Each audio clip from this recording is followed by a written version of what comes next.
ओम शांति। आज बाबा के 15/1/2022 के साकार अनमोल मधुर महावाक्य हैं, जिनमें बाबा ने कहा है बच्चों को बाप समान मास्टर नॉलेजफुल बनना है और ज्ञान का सिमरन कर अपार खुशी में रहना है, आनंद का अनुभव करना है। साथ साथ बाबा ने कहा अनेक प्रकार के तूफानों में रहते भी तूफान आएंगे, तूफानों की दुनिया है, कलयुग है, स्थिरियम रहना है, कभी भी माया की चोट नहीं खानी है, बहुत बहुत खबरदार बन कर के रहना है। साथ साथ बाबा ने कहा स्वदर्शन चक्रधारी बनना है, सिवाय परमात्मा के स्वदर्शन चक्रधारी कोई और बना नहीं सकता। फिर बाबा ने कहा ये संसार है ही दुखों का, सभी मनुष्य मात्र एक दूसरे को दुख देते रहते हैं, कारण क्योंकि विकारी हैं, विकारों के कारण दुखी होते और दुख देते रहते हैं। तो सुनते हैं मधुर महावाक्य। मीठे बच्चे, ये दादा हैं वंडरफुल पोस्ट ऑफिस, इनके द्वारा ही तुम्हें शिव बाबा के डायरेक्शन मिलते हैं। क्वेश्चन है, बाबा बच्चों को किस बात में खबरदार करते हैं और क्यों? आंसर है, बाबा कहते हैं बच्चे खबरदार रहो, माया की जास्ती चोट नहीं खाओ। अगर बाबा की माया की चोट खाते रहेंगे प्राण निकल जाएंगे, और प्राण निकल जाएंगे और पद मिल नहीं सकेगा। पुरुषार्थ नहीं किया तो कैसे पद मिलेगा? ईश्वर के पास जन्म लेकर फिर कोई माया की चोट से अगर मर गया तो यह मौत सबसे खराब है। भगवान का हाथ छोड़ के चला गया, ये मौत सबसे खराब है। जब माया बच्चों से उल्टे काम कराती है तो बाबा को बहुत तरस पड़ता है, इसलिए खबरदार करते रहते हैं। गीत के बोल हैं, तुम्हारे बुलाने को जी चाहता है। ओम शांति। बाप को बुलाने का समय होता ही तब है जबकि मनुष्य मात्र दुखी होते हैं, क्योंकि भिखारी बन जाते हैं। दुखी किससे होते हैं यह भी तमो प्रधान मनुष्य नहीं जानते। दुखी करता है 5 विकारों रूपी रावण। अच्छा, उसका राज्य कब तक चलता है? जरूर दुनिया के अंत तक राज्य चलेगा। अब कहेंगे रावण राज्य है, राम राज्य, रावण राज्य नाम तो मशहूर है। रावण राज्य को भारत में ही जानते हैं, देखने में आता है दुश्मन भी भारत का ही है। भारत को रावण ने ही गिराया है। जब से देवता वाम मार्ग में गए अर्थात विकारी बने तब से ये क्या बने? दुखी बने, अशांत बने। दुनिया ये नहीं जानती भारत जो निर्विकारी था वह विकारी कैसे बना। भारत की ही महिमा है। भारत श्रेष्ठाचारी था, अब पतित है। जब से पतित दुनिया शुरू हुई तब से भक्त पुजारी बने, तब से ही भगवान को याद करते आए। यह तो समझाया गया है कि कल्प के संगम युगे युगे बाप आते हैं। कल्प के 4 युग तो हैं, बाकी 5वें संगम युग का किसी को पता नहीं है। वह तो संगम युग बहुत कह देते हैं, कहते हैं युगे युगे तो कितने संगम हो गए। सतयुग, त्रेता, त्रेता से द्वापर, द्वापर से कलयुग, ये सब संगम हुए। परंतु बाप कहते हैं कल्प के संगम युग पर आना है, युग के संगम पर नहीं। जब कल्प का अंत 5000 वर्ष का कल्प है, इसका अंत होता है, तब बाबा आते हैं। इनको ही कल्याणकारी पुरुषोत्तम संगम युग कहते हैं। जबकि मनुष्य पतित से पावन होते हैं। कलयुग के बाद फिर सतयुग आता है। सतयुग के बाद फिर क्या होता है? त्रेता आता है। सूर्यवंशी लक्ष्मी नारायण का जो राज्य था वह फिर चंद्रवंशी बने हैं। त्रेता में है राम राज्य, सतयुग में है लक्ष्मी नारायण का राज्य। लक्ष्मी नारायण के बाद राम सीता का राज्य आता है। सतयुग त्रेता जरूर बीच में संगम होगा। फिर उनके बाद इब्राहिम आता है, वह है उस तरफ, उनका यहाँ तल्लुक नहीं। द्वापर में फिर बहुत ही होते हैं, इस्लामी, बौद्धि, फिर क्रिश्चियन आदि। क्रिश्चियन धर्म स्थापन हुए 2000 वर्ष हुआ है और क्राइस्ट से 3000 वर्ष पहले भारत पैराडाइज था, तो टोटल 5000 वर्ष हो गए ना। कोई कोई थोड़ा बहुत हिसाब निकालते हैं। अब संगम के बाद सतयुग में जाना होता है, यह हिस्ट्री ज्योग्राफी बुद्धि में होनी चाहिए। गाया भी जाता है ऊंचे ते ऊंचा भगवान, उनको ही तमेव मातस्य पिता कहा जाता है। यह है ऊंचे ते ऊंचे भगवान की महिमा। तुम माता पिता किसको कहते हो, यह भी कोई नहीं जानते। आजकल तो कोई की भी मूर्ति के आगे जाकर कहेंगे तुम माता पिता, हम बालक तेरे। अब माता पिता किसको कहें, लक्ष्मी नारायण को, ब्रह्मा सरस्वती को, शंकर पार्वती को, यह भी जोड़ा दिखाते हैं। तो माता पिता किसको कहना चाहिए? यदि परमात्मा फादर है तो जरूर मदर भी चाहिए। यह जानते ही नहीं माता किसको कहा जाए। इसको गुह्य बातें कहा जाता है। क्रिएटर है तो फिर फीमेल भी चाहिए। महिमा तो एक की ही करेंगे ना, ऐसे नहीं कभी ब्रह्मा की करेंगे, कभी विष्णु की करेंगे, कभी शंकर की करेंगे, नहीं, महिमा एक की ही करते हैं। गाते भी हैं कि पतित पावन आओ, तो जरूर अंत में आएंगे। युगे युगे क्यों आएंगे, पतित होते ही हैं अंत में। पतितों को पावन बनाने वाला है बाप, उनको जरूर पतित दुनिया में आना पड़े, तब तो आकर पावन बनाएंगे। वहाँ बैठ थोड़ी बनाएंगे, ऊपर परमधाम में बैठे बैठे थोड़ी पावन बनाएंगे, जरूर परमात्मा को यहाँ आना पड़े। सतयुग है पावन दुनिया, वहाँ आने की आवश्यकता नहीं। कलयुग है पतित दुनिया। पुरानी दुनिया को नया बनाना बाप का ही काम है, इसलिए पुरानी दुनिया के अंत में बाप को आना पड़े। आया हुआ है, सबको पावन बना रहे हैं ब्रह्मा द्वारा। नई दुनिया की स्थापना और पुरानी दुनिया का विनाश। ब्रह्मा द्वारा स्थापना किसकी कराते हैं? विष्णुपुरी की। ब्रह्मा और ब्राह्मणों द्वारा स्थापना होती है। ब्राह्मणों द्वारा यज्ञ रचा जाता है, तो ब्राह्मणों को ही जरूर पढ़ाते होंगे। तुम लिखते हो बाबा ब्रह्मा और ब्रह्मा मुख वंशावली ब्राह्मणों को राज्यों की पढ़ाई पढ़ाते हैं। उसमें सरस्वती भी आ गई। यह ब्राह्मणों का कुल वंडरफुल है। भाई बहन कभी शादी कर न सके, जब कोई आते हैं तो उनको परिचय देते हैं कि परम पिता परमात्मा से तुम्हारा क्या संबंध है। पिता तो कहते ही हो, तो वह हुआ बाप, वह दादा।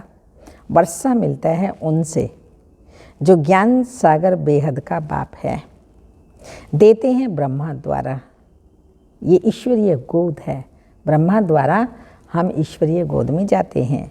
फिर मिलती है दैवी गोद, सतयुग में देवी देवताओं की गोद मिलेगी। यह भी समझाना बड़ा सहज है। 4 युगों का हिसाब भी बरोबर है, सतयुग, त्रेता, द्वापर, कलयुग। पावन से पतित भी बनना है, 16 कला से 14 कला, फिर 12 कला में आना है। तुम्हें पहले पहले बाप का परिचय देना है। बाबा से नया कोई मिले तो कुछ समझ ना सके, सीधा नहीं मिलता, पहले कोर्स करना होता है, ज्ञान को समझना होता है, फिर मुरली सुननी होती है, फिर शिव बाबा को समझ सकें। क्योंकि यह वंडर है, बाप दादा कंबाइंड हैं। बच्चों को भी घड़ी घड़ी भूल जाता है हम किससे बात करते हैं। बुद्धि में शिव बाबा ही याद आना चाहिए। हम शिव बाबा के पास जाते हैं, तुम इस बाबा को क्यों याद करते हो? ब्रह्मा को याद नहीं करना, निराकार शिव बाबा को याद करना है, लेकिन ब्रह्मा बाबा को फॉलो करना है। शिव बाबा को याद करने से तुम्हारे विक्रम विनाश होंगे। समझो फोटो निकालते हैं तो भी बुद्धि शिव बाबा की तरफ रहे कि ये बाप दादा दोनों हैं। शिव बाबा हैं तब तो यह दादा भी हैं। बाप दादा के साथ फ़ोटो निकालते हैं। शिव बाबा के पास इस दादा द्वारा मिलने आए हैं। यह हो गई पोस्ट ऑफिस। इन द्वारा शिव बाबा के डायरेक्शन लेने हैं। ये बड़ी वंडरफुल बात है। भगवान को आना है तब जब पुरानी दुनिया होती है। द्वापर से लेकर दुनिया पतित होना शुरू होती है, अंत में सारी दुनिया पतित हो जाती है। चित्रों पर समझाना ही है। सत्युग त्रेता को स्वर्ग पैराडाइज कहा जाता है। नई दुनिया सदैव तो नहीं होगी। हर चीज़ नई से पुरानी तो होती ही है। जो व्यक्ति है, वैभव है, दुनिया है, कोई भी दुनिया जब आधी पूरी होती है तो उनको पुरानी कहा जाता है। हर एक चीज़ की लाइफ आधी पुरानी आधी नई होती है। परंतु इस समय तो शरीर पर भी इतना पुराना हो गया है जो शरीर पर भी भरोसा नहीं है। यह तो आधा कल्प का पूरा हिसाब है। इसमें बदली हो न सके। समय के पहले कुछ भी बदल नहीं सकता और वस्तुएं तो बीच बीच में टूट फूट सकती हैं, परंतु ये पुरानी दुनिया का विनाश और नई दुनिया की स्थापना आगे पीछे हो नहीं सकती। फिक्स है टाइम। समय पर बाबा आते हैं, पुरानी दुनिया को बदलते हैं और नई बनाते हैं। मकान को तो कोई समय टूटना ही होता है, ठिकाना नहीं है। ये चक्र तो अनादि अविनाशी है, अपने टाइम पर चलता है। पुरानी दुनिया की पूरी एक्यूरेट लाइफ है।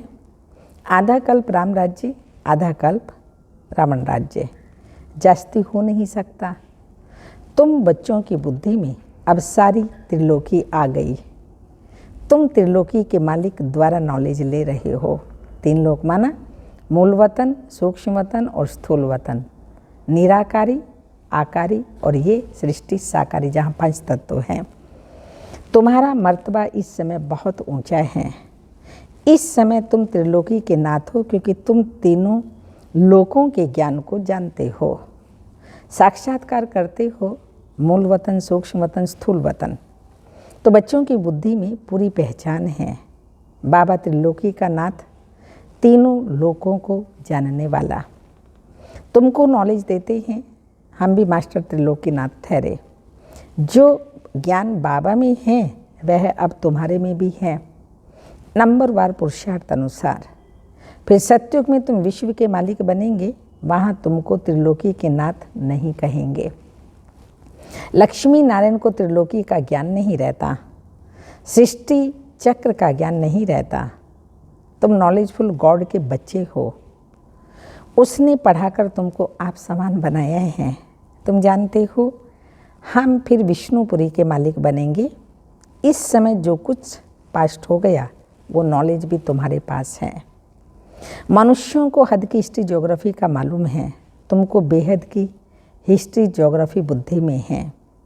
उन्हों को बहुत बाहुबल की लड़ाई का मालूम है, योग बल की लड़ाई का किसी को भी पता नहीं है। तुम जानते हो योग बल से हम विश्व के मालिक बनते हैं। सिखलाने वाला बाप है जो त्रिलोकी का नाथ है। इस समय तुम्हारा मर्तबा बहुत ऊंच है। तुम नॉलेजफुल बाप के बच्चे मास्टर नॉलेजफुल हो। यह भी तुम जानते हो कि वह ज्ञान का सागर, आनंद का सागर किस प्रकार है। उसको कहते हैं सत चित आनंद स्वरूप। इस समय आनंद को तुम फील करते हो, क्योंकि तुम बहुत दुखी थे, तो तुम भेंट कर सकते सुख और दुख की। वो लक्ष्मी नारायण तो इन बातों को जानते ही नहीं। वह तो सिर्फ बादशाही करते हैं। वह है उनकी प्रारब्ध। तुम भी जाकर स्वर्ग में राज्य करेंगे। वहाँ बहुत अच्छे महल बनाएंगे। वहाँ चिंता की कोई बात नहीं रहती, कैसे मकान बनाए, बनेगा नहीं बनेगा। यहाँ तो चिंता रहती है, पैसे नहीं हैं, जगह भी इतनी कम होती है तो चिंता रहती है, लेकिन वहाँ पर कोई चिंता नहीं। यह भी बुद्धि में स्थायी रहना चाहिए तो खुशी का पारा चढ़े। तूफान तो अनेक प्रकार के आएंगे, संपूर्ण तो कोई बना नहीं। तो बाप समझाते हैं तुमको बहुत स्थिरियम बनना होगा। वो लोग अमरनाथ पर जाते हैं फिर भी उनको उतरना तो ज़रूर है। तुम जाएंगे बाप के पास, फिर नई दुनिया सतयुग में आएंगे, तब फिर उतरना शुरू होगा, द्वापर से उतरना शुरू होगा। हमारी यह बेहद की यात्रा है। पहले बाबा के पास आराम से रहेंगे, फिर राजधानी में राज्य करेंगे। 5000 वर्ष तक पाठ बजाया तो परम धाम जाएंगे, आराम करेंगे, फिर नई दुनिया राजधानी में आएंगे, फिर जन्म बाई जन्म उतरते ही आते हैं। इसको चक्र कहो या उतराई चढ़ाई कहो, बात एक ही है। नीचे से ऊपर चले जाएंगे, फिर उतरना शुरू होगा। ये सब बातें जो श्रूढ़ बुद्धि वाले हैं वो अच्छी तरह समझते हैं और समझा भी सकते हैं। ये बाबा भी नहीं जानता था, ब्रह्मा बाबा भी ये सब बातें नहीं जानता था, शिव बाबा ने बताई। अगर इनका कोई गुरु होता तो उस गुरु के और भी फॉलोअर्स होते। गुरु लोग भी नहीं जानते थे जो उनको बताएं। ऐसे थोड़ी सिर्फ एक ही फॉलोअर होगा। शास्त्रों में तो है भगवानो वाच्य हे अर्जुन, एक का ही नाम लिख दिया है। अर्जुन के रथ में बैठे तो वैसे ही वही सुनता है, और भी तो होंगे ना, संजय भी होगा। ये बेहद का स्कूल एक ही बार खुलता है, 5000 वर्ष में एक ही बार खुलता है। वह स्कूल तो चलते ही आते हैं, जैसा राजा वैसी लैंग्वेज। वहाँ सतयुग में भी तो स्कूल में जाते हैं ना, भाषा धंधा धोरी आदि भी सीखेंगे ना, वहाँ भी सब कुछ बनता होगा। सबसे अच्छे से अच्छी चीज़ जो होनी चाहिए वह स्वर्ग में होती है, फिर वह सब कुछ पुराना हो जाता है, तो अच्छे से अच्छी वस्तु मिलती है। किसको? देवताओं को। यहाँ क्या मिलेगा? महसूस करते हो कि नई दुनिया में सब कुछ नया मिलेगा। ये सब बातें समझकर फिर मनुष्यों को समझानी है। अभी हम संगम पर हैं, हमारे लिए अब दुनिया बदल रही है। ड्रामा अनुसार मैं फिर आया हुआ हूँ तुमको पतित से पावन देवी देवता बनाने। यह चक्र फिरता है, प्रजापिता ब्रह्मा द्वारा जरूर ब्राह्मण ही रचे होंगे। ब्राह्मणों द्वारा यज्ञ रचा है, ब्राह्मण सो देवता बनेंगे, इसलिए विराट रूप का चित्र जरूरी है, जिससे सिद्ध होता है ब्रह्मा मुख वंशावली ब्राह्मण ही सो फिर देवता बनेंगे। वृद्धि होती जाएगी, देवता सो क्षत्रिय वैश्य शूद्र बनेंगे। यह संगम युग नामी ग्रामी है। आत्मा परमात्मा अलग रहे बहुकाल। आदि आदि चढ़ती कला फिर उतरती कला। यह भी समझाना है, पहले ईश्वरीय औलाद, फिर देवताई औलाद, फिर थोड़ा थोड़ा कम होता जाता है। तुम पूछ सकते हो दुख हरता सुख करता किसको कहते हो? जरूर कहेंगे परम पिता परमात्मा को। जब दुनिया का दुख मिट जाएगा तो विष्णुपुरी बन जाएगी। ब्राह्मणों के दुख मिट जाते हैं, सुख मिल जाते हैं, यह है सेकंड की बात।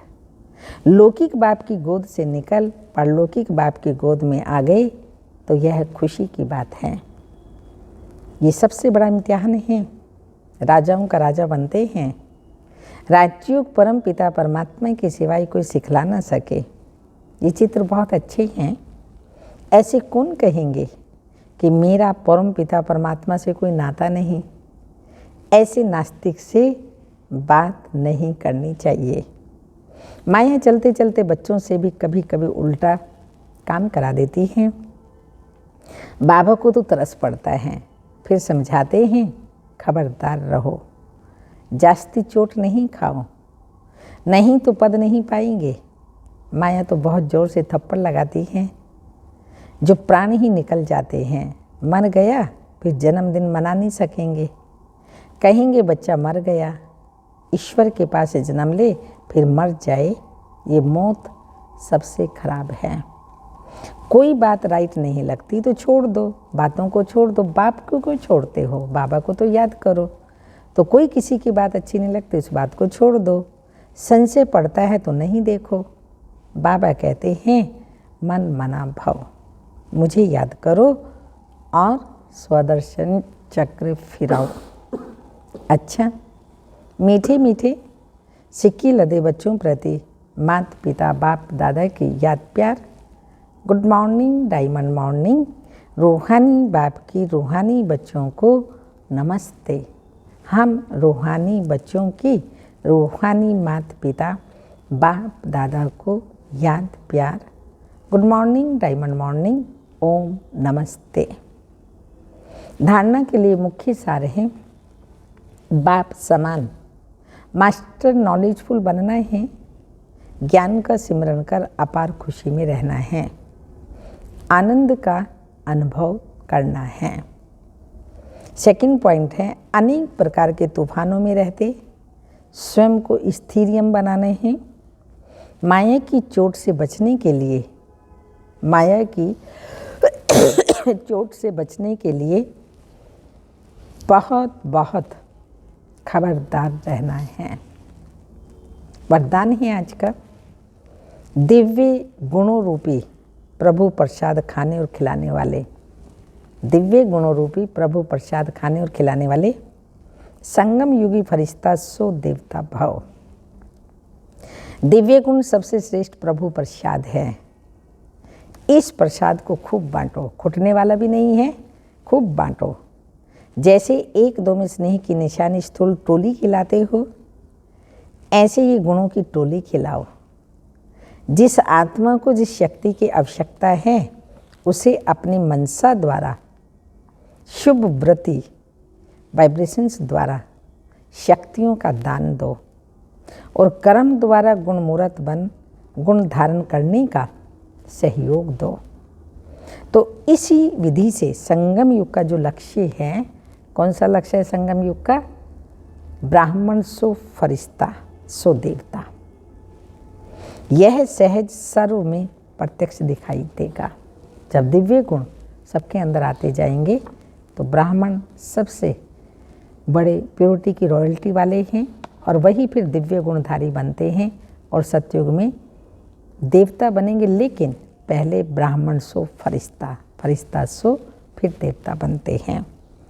स्लोगन है, सदा उमंग उत्साह में रहना, यही ब्राह्मण जीवन की श्वास है।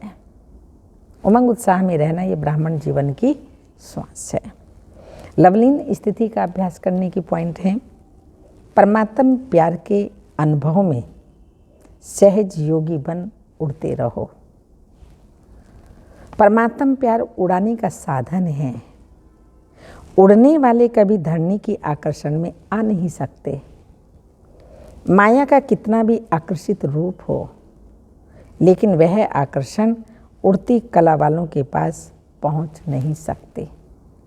माया का कितना भी आकर्षण है, तो अगर उमंग उत्साह है, जीवन में उड़ती कला है, तो कभी भी ऐसे बच्चों के पास माया की आकर्षण पहुंच नहीं सकते। अच्छा, ओम शांति।